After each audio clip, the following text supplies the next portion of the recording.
в Америке. And there are many people who don't understand that we still have a long way to go, both in Russia and in America, among our friends in America. Американцы, когда начинают меня спрашивать, вот что-то там у вас не получается с демократией, что-то с прессой, откаты, наезды, я говорю, да, между прочим, все это есть. Но я должен вас спросить, вы что, нас считаете настолько талантливы, что мы то, что вы делали за 200 лет, мы должны за 20 лет, то есть за 200 дней сделать? You know, in America, people often start asking me, why is it that democracy in Russia is not really perfect? Why is it that you have all those problems with the media? You have those rollbacks, you have some attacks on the media. And I say, yes, these problems are real. But then I ask, do you think we are so talented as to be able to do what you did in 200 years in 200 days? И сразу все вопрос снимается. В общем, мы только в начале пути. И то, что с нами произошло в 90-е годы, в годы правления Ельцина, это закончилось, в общем-то, к итогам его, к тому времени, когда он уходил, покидал пост президента, тяжелыми последствиями. Он вынужден был сам сказать, что от моих реформ выиграли только 8-10% людей. Остальные проиграли. So people understand that reply, and yes, I insist that we are only at the beginning of the road.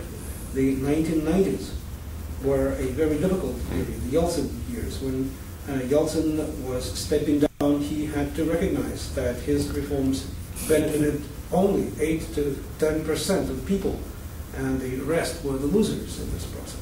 Мы должны, те, кто здесь живет и работает, особенно занимается политикой, выстраивает перспективу на будущее, видеть не только эту сторону медали, о которой вы говорите. Это все есть, это точно. Это все есть.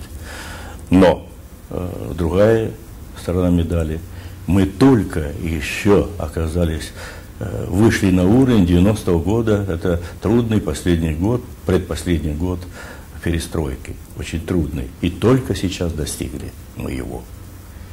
Значит, оказывается, за этими достижениями, о которых вы говорите, есть еще много того, что надо сделать, чтобы пройти путь к лучшей жизни, к лучшему обществу, к лучшей, я бы сказал, ситуации в мировых делах и так далее.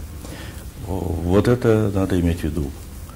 По официальным данным примерно 1/3, а по данным ряда научных центров 50% или около того в России живет в бедности, за чертой бедности или у черты бедности. Вот вам и ответ. Those of us who live here, those of us who work here, those of us who are in politics and think about the country's future have to recognize that there are two sides of this coin. You mentioned one side of the coin, and that is true. But there are also other facts, the other side of the coin, and that is that only now has Russia achieved the level of production that we had in 1990, which was a difficult year, the last but one year of perestroika. So behind those achievements that you have mentioned, there is still a lot, and there remains a lot to be done for a better life, for a better society, for a better situation in the world and in Russia. The official data is that 1/3 of the people in our country live at or below poverty level, whereas some scholars and research centers believe that 50% of the people of Russia still live at or below poverty.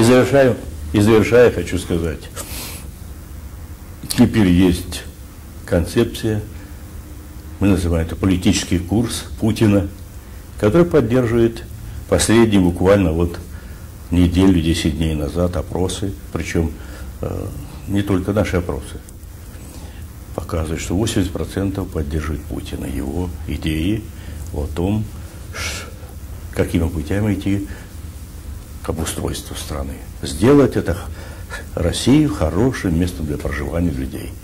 и открытый для других народов. So to conclude, let me say that we now, I believe, have a concept of the political course proposed by President Putin, which has the support of the people.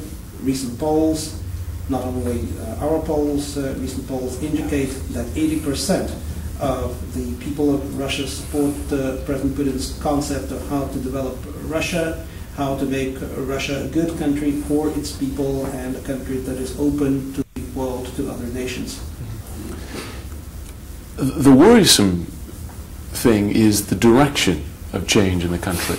The media, for instance, was freer during your time than it is today. Journalists' lives were not in danger during that time. Murders alleged, dozens of them, Anna Politkovskaya.